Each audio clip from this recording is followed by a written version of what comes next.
আপেলটা কি হয়ে আছে? আস্তা মানে গোটা হয়ে আছে। জিব্রাইল কিন্তু বলে গেছে, ইয়া রাসূলুল্লাহ, দেখিয়ে দিয়েছেন এমনি ভাবে অর্ধাংশ কেটে সবাই খাবে, আর অর্ধাংশ যত্ন করে যেমনি দেখিয়েছি বাটির মধ্যে ঢেকে রেখে দিবে। বন্ধু রেখে দিয়েছে। মজার বিষয় হলো, গতকালকে আপেলের অর্ধাংশ খেয়েছে, যে মজা ছিল আজকে কিন্তু সেই মজা না, আজকে ব্যতিক্রমী মজা।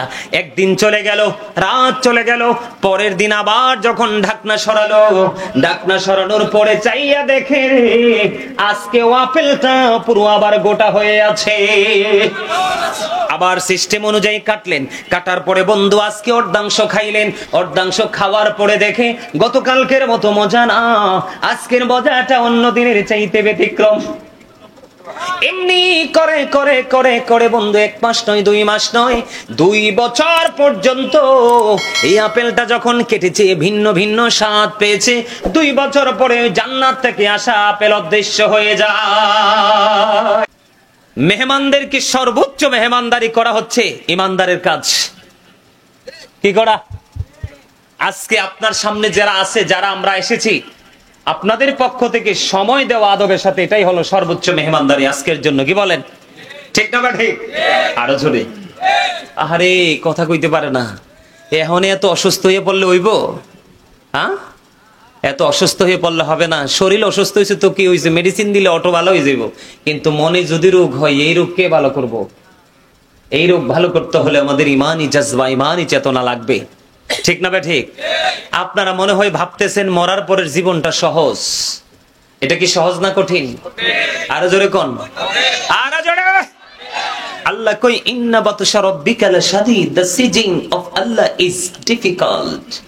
আল্লাহর ধরা, আল্লাহর পাকড়াও বড় শক্ত, বড় কঠিন। ইন্নাল্লাহা সারিউল হিসাব, Allah is quick to take account. Allah হিসাব গ্রহণে অত্যন্ত তৎপর। আল্লাহ ধরবে খুব শক্তভাবে, বুঝে নেবেন কিন্তু ওয়াজ। আল্লাহ ধরবে খুব, কথা কয় না, ধরবে খুব, হিসাবও নিবে শক্তভাবে। দুঃখজনক হলেও সত্য বলতে হয়, আমি বলতে আজকে বাধ্য। তার কারণ হলো, এই পৃথিবীতে কিন্তু আমি বিপদে পড়লে সাহায্যকারী খুঁজে পান, আমরা পাই না? পাই, কিন্তু ওপারে, ওপারে কিন্তু পাই নাই। আল্লাহ বলেছেন, লা ইয়ামুতু, people will not die that day, সেদিন মানুষ মরতে পারবে না। আল্লাহ বলেছেন, ফিহা ওয়ালা ইয়াহইয়া, people will not be able to live that day, সেদিন মানুষ বাঁচতেও পারবে না। আল্লাহ বলেছেন, ওমা হুম আনহা বিগাইবিন, people will not be able to escape that day, সেদিন মানুষ সেখান থেকে পালাতেও পারবে না। একটুকু হৃদয় দিয়ে শুনতেছেন আমার কথাগুলো? বাঁচারও সুযোগ নাই, মরারও সুযোগ নাই, পালাবারও। আবার আল্লাহ কি কইছে? ধরবেও খুব, হিসাবও নিবে খুব। এখন হিসাব কি দিতে পারবেন? দেওয়ার মতো সেই প্রিপারেশন নিয়েছেন? নেন নাই তো। আরো বড় দুঃখজনক খবর কি জানেন? এই পৃথিবীতে যেমন ভালো মন্দ খাবার আছে না, গরিবরা তাদের তৌফিক অনুযায়ী খাবার খায়, ধনীরা তাদের তৌফিক অনুযায়ী খাবার খায়। ওপারে আমি জান্নাতীদেরকে নিয়ে ওয়াজ করি না আজকে মনে 4 বছর, কারণ জান্নাতি মানুষ খুঁজে পাই না তো, সব ডিস্টার্ব। যে 2-4টা আছে এগুলা এমনিতেই অ্যাক্টিভ আছে। আপনি কোন জান্নাতি মানুষ খুঁজে পাওয়া যায়? পাওয়া যায়। এখনকার মানুষ, যারা গবেষক, যারা অ্যানালাইসিস করতেছে, তারা বুঝতেছে চোখ বন্ধ করলে চতুর্দিকে অন্ধকার। সম্মানিত উপস্থিতি, জাহান্নামে যারা যাবে, যারা অ্যারেস্ট হয়ে যাবে, তাদের জন্য আমি অনেক খাবারই আছে, তাদের জন্য একটা খাবার আমি বলি, যে খাবারটার নাম হলো তিনাতুল খাবার। ইয়া রাসূলুল্লাহ, ইয়া হাবিবাল্লাহ, নবী গো, ও প্রাণের নবী, এই তিনাতুল খাবারটা কি গো নবী? আমার নবী জানিয়ে দিয়েছে রে, ওই তিনাতুল খাবারটা হলো আরেকটা জাহান্নামীর নিংড়ানো রক্তপুঁজ। নাউজুবিল্লাহ বলেন না। একটা মানুষ যখন ঘামে, তার ঘামের গন্ধে কাছে বসা যায় না। তার এই কাপড়টা একবারের পরে 2 বার সে ব্যবহার করতে পারে না। কিন্তু বন্ধু, তুমি তো মনে করেছো মরার পরে তোমার জীবন শেষ হয়ে যাবে। না না, মরার পরে তোমার আরেকটা জীবন শুরু হয়ে যাবে। এই জীবনের একটা ফয়সালা আমার নবী ছোট্ট একটা হাদিসের মাধ্যমে দিয়েছেন। আমার নবী বলেছেন, আল কবরু রাওজাতুম মির রিয়াদিল জান্নাতি আও হুফরাতুম মিন হুফারিন নার।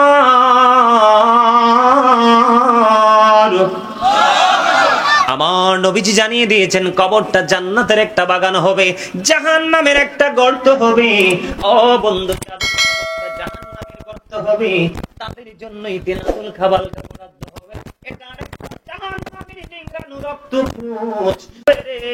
তোমাকে খাইতে হবে। ওই যে একটু আগে বলেছি, লা ইয়ামুতু, মরতে পারবা না, ফিহা ওয়ালা ইয়াহইয়া, বাঁচতেও পারবা না, ওমা হুমান হাবি গায়িবিন, ওখান থেকে পালিয়েও তুমি যেতে পারবা না।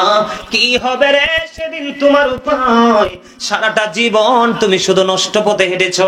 মা বাবা, ভাই বোন, আত্মীয় স্বজন, সন্তানদের জন্য কতই নফরত করেছো। আলেম ওলামাদের কথা তোমরা কোনোদিন শোনোনি। এই জন্য আমি বলেছি, আসছে সামনে মুহররম মাস। এই মুহররমের মধ্যে ঈমান এবং আমল দুটোকে তাজা করার মাস। কথা বলে না কেন? আজকে আমি হুসাইনি কাফিলা নিয়ে, হুসাইনের একটা অংশ নিয়ে আলোচনা করব। আরো জোরে বলেন, আরো জোরে বলেন। আল্লাহ রাব্বুল আলামিন পবিত্র কালামে হাকিমে বলেছেন, কুল্লা আসআলুকুম আলাইহি আজরান ইল্লাল মাওয়াদ্দাতু ফিল কুরবা। আল্লাহ রাব্বুল আলামিন বলে দিয়েছে, হাবিব আপনি জানিয়ে দেন, আপনি যে রিসালাত পৌঁছে দিয়েছেন, সত্যের সন্ধান দিয়েছেন, সৎ উপদেশ দিয়েছেন, এর বিনিময়ে আপনি আপনার আহলে বাইতের ভালোবাসা ছাড়া আর কিছুই চান না। আল্লাহ রাব্বুল আলামিন আল্লাহর হাবিবকে জানিয়ে দিয়েছেন। আল্লাহর হাবিব কোরআনের মাধ্যমে আমাদেরকে বলে দিয়েছেন, আল্লাহর হাবিব আমাদের জন্য কত ত্যাগ করেছে, আমাদের জন্য নেয়ামতের সকল বার্তা নিয়ে এসেছে। কিন্তু এর বিনিময়ে নবীজি তার আপন পরিবারের ভালোবাসা ছাড়া আর কিছুই আমাদের কাছ থেকে চায় না। আমরা যদি আহলে বাইতকে ভালোবাসতে পারি, তাহলে আমাদের জীবন হয়ে যাবে ধন্য। আমি আপনাদেরকে বলতে চাই বন্ধু, আহলে বাইতের অন্যতম সদস্য হলো মা খাতুনে জান্নাত ফাতেমা। ঠিক কিনা বলেন? মা, হাদিস শরীফের মধ্যে এসেছে, আল্লাহর হাবিব বলেছেন, ফাতেমাতু সাইয়্যিদাতু নিসাই আহলিল জান্নাহ। আমার রাসূল বলে দিয়েছেন, mother Fatema is the leader of females in জান্নাহ। মা খাতুনে জান্নাত ফাতেমা সকল মুমিনাদের জান্নাতে হবে সরদারিনী। আর জোরে বলেন না সুবহানাল্লাহ। ও গুনিয়াউকের আমার মা, আমার বোনেরা, আমি আপনাদের সবাইকে বলছি, হৃদয় খুলে শুনুন। আমার নবী হাদিস শরীফ দ্বারা আমাদেরকে ইনফর্ম করেছেন, তিনি জানিয়ে দিয়েছেন, মা খাতুনে জান্নাত ফাতেমাতুজ জাহরা রাদিয়াল্লাহু তাআলা আনহা সকল মুমিনাদের জান্নাতে সরদারিনী হবে। এরপরে মা ফাতেমার স্বামীর নাম কি? হযরত আলী। সোজা হিসাব, ঠিক কিনা বলেন? রাসূল বলেছেন, আনা মাদিনাতুল ইলম ওয়া আলিউন বাবুহা। আমার নবী জানিয়ে দিয়েছেন, I am a city of education, the gate of that city is Ali. আমার নবী বলেছেন, আমি হলাম শিক্ষার শহর, আর সেই শহরের দরজা হলো আমার আলী। আর জোরে কন্যা সুবহানাল্লাহ। আপনারা কিন্তু আমার স্টেজ গুলো একটু খেয়াল করবেন। কি গুলো? এই তো, হ্যাঁ হ্যাঁ, কথা বলেন, আমার কথা বলেন। মানে আমি আপনাদেরকে বুঝাইতে চাই, স্টেজ গুলো আপনারা একটু খেয়াল করবেন। আমি কিন্তু ধাপে ধাপে আমি কিন্তু আমার লক্ষ্যে পৌঁছাবো, যদি আপনারা আমার সাথে যুক্ত থাকেন। থাকতে রাজি আছেন না? আরে জোরে বলেন না, আরে জোরে, আরে একটু মহব্বতে, আরে আরে জোরে। এই জন্য বেশি থাকতে হবে। করোনা কালে আমি একটা সঙ্গীত লিখেছিলাম, পৃথিবীর মানুষের যে অবস্থা দেখে করোনা কালে একটা সঙ্গীত লিখেছিলাম, বুঝছেন নি? সঙ্গীতের একটা অংশ, আমি কিন্তু একজন রাইটার, সঙ্গীতের একটা অংশ আমি আমাদেরকে নিয়ে লিখেছিলাম। রূপী মানুষে তো সুন্দর, অন্তর ভরা ময়লা, হারিয়েছি সুখের জীবন, আছে শুধু জ্বালা, জ্বলছি দিবানিশি, ভুলে গেছি হাসি। আমরা কি সারাক্ষণ জ্বলছি না? কথা বলেন না। জ্বলছি দিবানিশি, ভুলে গেছি হাসি, জীবন থাকিতে যেন হলো রে মরণ। এই তো যে সুন্দর এই পৃথিবী স্রষ্টা করেছে সৃজন। যত দেখি আমি তত ভালো লাগে, শীতল হয়ে যায় মন। এত যে সুন্দর এই পৃথিবী স্রষ্টা করেছে সৃজন। গজলটা যদি শেষ পর্যন্ত গাইতে পারতাম তাহলে পুরোটা আপনারা বুঝতে পারতেন আমি এই সুরে কথার মধ্যে কি তুলে ধরেছি। সম্মানিত উপস্থিতি, এই পৃথিবীটা এত সুন্দর করে সৃষ্টি করেছেন, এর মানে সুন্দর করে সৃষ্টি করার পিছনে কারণই হলাম আমরা। কি বলেন? আমাদেরকে আল্লাহ রাব্বুল আলামিন এত সুন্দর করে সৃষ্টি করেছেন, যেটা চাঁদের চাইতেও সুন্দর, আসমান চাইতেও সুন্দর। আজকে আমরা কি সেই সুন্দর মানুষ আছি? কথা বলে না, আমরা কি সেই সুন্দর মানুষ আছি? কিসে আমাদেরকে এত পাগল করলো? এত সুন্দর মানুষগুলোকে কেন অসুন্দর করলো? আল্লাহ কোরআন শরীফের 30 পারা সূরা ইনফিতরের মধ্যে কি বলে জানেননি? আল্লাহ বলতেছেন, ফি আইয়ি সূরাতিম মাশাআ রাক্কাবাক। জোরে বলেন আল্লাহু আকবার। আরে আরো জোরে বলেন আল্লাহু আকবার।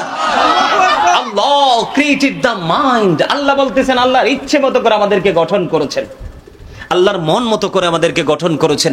আমরা কি আমাদের মন মতো আল্লাহর মন মতো পথে চলছি? আরে জোরে বলেন না চলছি? চলিনি। এই জন্যই কিন্তু আমরা রূপেই শুধু মানুষ আছি, কিন্তু হৃদয়টা হয়ে গেছে কি কালো। এই কালো হৃদয় আমরা আলো জ্বালাতে হবে। হৃদয়টা হয়েছে কি কালো। আমরা আলেমদের সাথে, হক্কানি ওলিদের সাথে প্রেম করে আমরা এই কালো হৃদয়ে জ্বালাবো আলো। জোরে বলেন ঠিক না ঠিক? আরো জোরে। বন্ধুরে আমার, মা দেখেন, মা খাতুনে জান্নাত ফাতেমা মহিলাদের জান্নাতে সরদারিনী, ওনার প্রিয় স্বামী হযরত আলী রাদিয়াল্লাহু তাআলা আনহু। আমার নবী বলেছেন আমি হলাম শিক্ষার শহর, আর সেই শহরের দরজা হলো আমার আলী। তার মানে আলী হলো আমাদের শিক্ষার জায়গা। ঠিক কিনা বলেন? মা ফাতেমা, হযরত আলী, তাদের দুজনের কলিজার টুকরা, আমার নবীজির কলিজার টুকরা ইমাম হাসান হুসাইন, দুই ভাই। আমার নবী জানিয়ে দিয়েছে আল হাসান ওয়াল হুসাইন সাইয়্যিদ শাবাবি আহলিল জান্নাহ। আমার নবীজি জানিয়ে দিয়েছেন Imam Hasan and Hussain are the leader of younger people in Jannah. এর গুণিয়কের যুবক, জাগ্রত যুব সংগঠনের যুবক, আমার ভাই, আমার বাবাদের কি বলবো, তোমরা কেউ আজকে ঘরে থেকো না, কিছু সময়ের জন্য চলে আসো জান্নাতের বাগানে। আমি বলছি তোমরা হুসাইনি কাফেলার অন্তর্ভুক্ত হয়ে যাবে। এখানে মাহফিলে আজকে দেখা যায় ম্যাক্সিমামই যুবক। আমি তোমাদের জন্য বলছি, আমার নবীজি জানিয়ে দিয়েছেন, কথাটা আমার নয়, আমার নবী বলে দিয়েছে, সমস্ত হুসাইনি কাফেলার যত যুবকেরা আছো, তোমরা যুবকদের জান্নাতে লিডার, জান্নাতের সরদার, তোমাদের নেতা হবে ইমাম হাসান হুসাইন, দুই ভাই। তাহলে আজকের মাহফিলে লাভ না লস? আরো জোরে। হুসাইনির প্রেম, হুসাইনি চেতনাকে আরো বেশি বুলন্ডিত, আরো বেশি আমরা কি করার জন্য, বেগবান করার জন্য আমরা এখানে উপস্থিত হয়েছি। ঠিক না বে ঠিক? ইমাম হুসাইনকে আমার আল্লাহ ভালোবাসে কি বাসে না? হুসাইনকে ভালোবাসে কি বাসে না? বিশ্বাস কি আপনারা করেন? বুকে হাত দিয়ে বলেন, বলেন। বন্ধুরে আমার, আমি আপনাদেরকে ছোট্ট একটা এক্সাম্পল দিই আপনাদের ইমানি জজবাটাকে, ইমানি চেতনাটাকে আরো বেশি শক্তিশালী করার জন্য। বন্ধুরে আমার, ইমাম হুসাইন রাদিয়াল্লাহু তাআলা আনহু ছোট, মা খাতুনে জান্নাত ফাতেমার গলা তিনি জড়িয়ে ধরলেন, মা, মা গো, আমি আজকে বন্ধুদের সাথে একটু খেলতে যাব মা। খেলা শেষ করে আসার পরে আমাকে তুমি আপেল দিতে হবে। মা খাতুনে জান্নাত ফাতেমা কোনো কিছু তিনি বুঝে উঠতে পারলেন না। কোনো কিছু বুঝে উঠতে না পেরে কলিজার টুকরা হুসাইনকে প্রতিশ্রুতি দিয়ে দিলেন, যাও যাও বাবা, তুমি খেলার মাঠে যাও, একটু সময় দিয়ে তুমি আসো, আমি তোমার জন্য আপেলের ব্যবস্থা করে রাখবো। কিন্তু ইমাম হুসাইন চলে গেলেন। মা খাতুনে জান্নাত ফাতেমার ব্রেইনে একটা জিনিস চলে আসলো, আমি আমার সন্তানকে প্রতিশ্রুতি দিয়ে দিয়েছি, এখন তো আসলে এই আপেলের কোনো সৃজন না, আমি এখন কি করব? আমি জান্নাতের সরদারিনী, রাসূলের কলিজার টুকরা, যার নাম হলো উম্মে হাবিবা, আমি তো আমার সন্তানের কাছে মিথ্যাবাদী হতে পারবো না। ওনার মাথায় চিন্তা ঢুকলো, কারণ তখন মদিনায় কোনো আপেলের সৃজন ছিল না। মা খাতুনে জান্নাত ফাতেমা দৌড়ে চলে গেল আমার নবীজির কাছে। নবীজি হুজরা মোবারকের মধ্যে অবস্থান করতেছে। হুজরা মোবারকের মধ্যে যখন অবস্থান করতেছে, মা খাতুনে জান্নাত ফাতেমাকে দেখা মাত্র নবীজি দাঁড়িয়ে গেলেন। মা ফাতেমার ললাটে ঘাম। নবীজি বললেন, মা গো, আপনার কি হয়েছে? আপনার ললাটে ঘাম কেন দেখা যায়? বাবা, বাবা গো, আমি আপনার কলিজার টুকরাকে কথা দিয়েছি আমি আপেল খাওয়াবো বাবা, কিন্তু মদিনার কোথাও তো আপেল নাই বাবা গো। এই চিন্তা করতে করতে আপনার কাছে এসেছি বন্ধু। আমার নবী এবং মা খাতুনে জান্নাত ফাতেমা দুজন আলাপ আলোচনা করতেছে। এরই মধ্যে হযরতে জিবরাইল নবীজির দরবারে জান্নাত থেকে আপেল নিয়ে হাজির হয়ে গেছে। আর জোরে বলুন না সুবহানাল্লাহ। সুবহানাল্লাহটা মজা হয় না? খাবারে লবণ না দিলে খাইতে পারবেন নি? কেন? স্বাদ নাই, ঠিক না? খাবারে লবণ না দিলে যেমনি খাবার মজা হয় না, মজা না হইলে যেমনি খাওয়া যায় না, ঠিক তেমনি ভাবে ও বন্ধু, ঈমান না থাকলে আমল মজা লাগে না, আর আমল মজা না লাগলে কখনোই আমল করতে মনেও চায় না। ঠিক না বেঠি? আপনি কি মনে করছেন ইমাম হুসাইন কি সাধারণ জিনিস? আরো জোরে বলেন। আপেল চলে আসছে কোত্থেকে? জান্নাত থেকে। ও বন্ধু, আমার নবীজি মুস্কি হাসি দিয়ে দিল। এবার জিবরাইল বলতেছি, ইয়া রাসূলুল্লাহ, ইয়া হাবিবাল্লাহ, নবী গো, আমার দুইটা বাটি লাগবে, একটা চাকু লাগবে। মা আয়েশা সিদ্দিকা রাদিয়াল্লাহু তাআলা আনহার ঘর থেকে দুইটা বাটি এবং একটা চাকু আনা হলো। জিবরাইল আলাইহিস সালাম আপেলটাকে অর্ধেক করলেন, অর্ধেক করে অর্ধাংশ দিলেন বন্ধু। নবীজির হাত মোবারকে তুলে দিলেন। নবীজিকে জানিয়ে দিলেন, ইয়া রাসূলুল্লাহ, এই আপেলটা সবাই মিলে খাবেন, আর অর্ধাংশ আমি দিয়ে দিলাম। একটা বাটির মধ্যে বসাইয়া আর একটা বাটি দিয়া ঢাকে ঢেকে রেখে দিবেন। পরের দিন প্রতিদিন একবার করে ঢাকনাটা সরাবেন। আমি পরের দিনে পরে যাচ্ছি, আগের দিনে আসছি। এবার নবীজি আপেল দিয়ে দিলেন। মা ফাতেমা চলে আসলো, ইমাম হুসাইন দৌড়ে চলে আসলো। আমার নবীজির পবিত্র হাত মোবারক দিয়ে যখন দিয়ে দিলাম, এবার ইমাম হুসাইন আসার পরে আপেল খেতে দিলেন। আপেল খাওয়ার পরে তিনি এত সুগ্রাণ, এত মজা জীবনে কোনোদিন আপেল থেকে পাইনি। মা, মা গো, এত মজার আপেল তো আমার জীবনে কোনোদিন আমি খাইনি। এই আপেল তুমি কোত্থেকে এনেছো? এই কথা বলতে দেরি এবার মা খাতুনে জান্নাত ফাতেমা ডাক দিয়ে বলল, বাবা, বাবা গো, এই আপেলের ব্যবস্থা করেছি আমার আল্লাহ। আল্লাহ রাব্বুল আলামিন জান্নাত থেকে তোমার নানার কাছে আপেল পাঠিয়েছে। ইমাম হুসাইন বায়না ধরলেন, মা গো, এখন থেকে প্রতিদিন আমাকে আপেল দিতে হবে। এই কথা বলে দৌড়ে চলে গেলেন আমার নবীজির কাছে। নবীজির কাছে গিয়ে বললেন, নানা গো, আগে কেন এমন মজার আপেল দাওনি? এখন থেকে প্রতিদিন দিতে হবে। বন্ধু, প্রতিদিন যে ইমাম হুসাইন চাইবে আমার আল্লাহ জানে কি জানে না? আরো জোরে বলেন না। ওই রহস্য বন্ধু ওই অর্ধেক আপেলে নয়, আসল রহস্য হলো যে অর্ধাংশ বাটির মধ্যে ঢাকা হয়েছে। আল্লাহু আকবার বলেন না। এই দিন তো চলে গেল, এই দিন চলে গেল। চলে যাওয়ার পরে পরের দিন বাটি সরালো। ঢাকনা সরানোর পরে চাইয়া দেখে আপেল কিন্তু দিয়েছে অর্ধেকটা। আজকে চাইয়া দেখে পুরো আপেলটা আস্তা হয়ে আছে। আরে জোরে কন্যা সুবহানাল্লাহ। পুরো আপেলটা কি হয়ে আছে? আস্তা মানে গোটা হয়ে আছে। জিবরাইল কিন্তু বলে গেছে, ইয়া রাসূলুল্লাহ, দেখিয়ে দিয়েছেন এমনি ভাবে অর্ধাংশ কেটে সবাই খাবে, আর অর্ধাংশ যত্ন করে যেমনি দেখিয়েছি বাটির মধ্যে ঢেকে রেখে দিবে। বন্ধু রেখে দিয়েছে। মজার বিষয় হলো গতকালকে আপেলের অর্ধাংশ খেয়েছে, যেই মজা ছিল আজকে কিন্তু সেই মজা না, আজকে ব্যতিক্রমী মজা। একদিন চলে গেল, রাত চলে গেল, পরের দিন আবার যখন ঢাকনা সরালো, ঢাকনা সরানোর পরে চাইয়া দেখে আজকে আপেলটা পুরো আবার গোটা হয়ে আছে। আবার সিস্টেম অনুযায়ী কাটলেন, কাটার পরে বন্ধু আজকে অর্ধাংশ খাইলেন। অর্ধাংশ খাওয়ার পরে দেখে গতকালকের মতো মজা না, আজকের মজাটা অন্য দিনের চাইতে ব্যতিক্রম। এমনি করে করে করে করে বন্ধু 1 মাস নয় 2 মাস নয় 2 বছর পর্যন্ত এই আপেলটা যখন কেটেছে ভিন্ন ভিন্ন স্বাদ পেয়েছে। 2 বছর পরে জান্নাত থেকে আসা আপেল অদৃশ্য হয়ে যায়।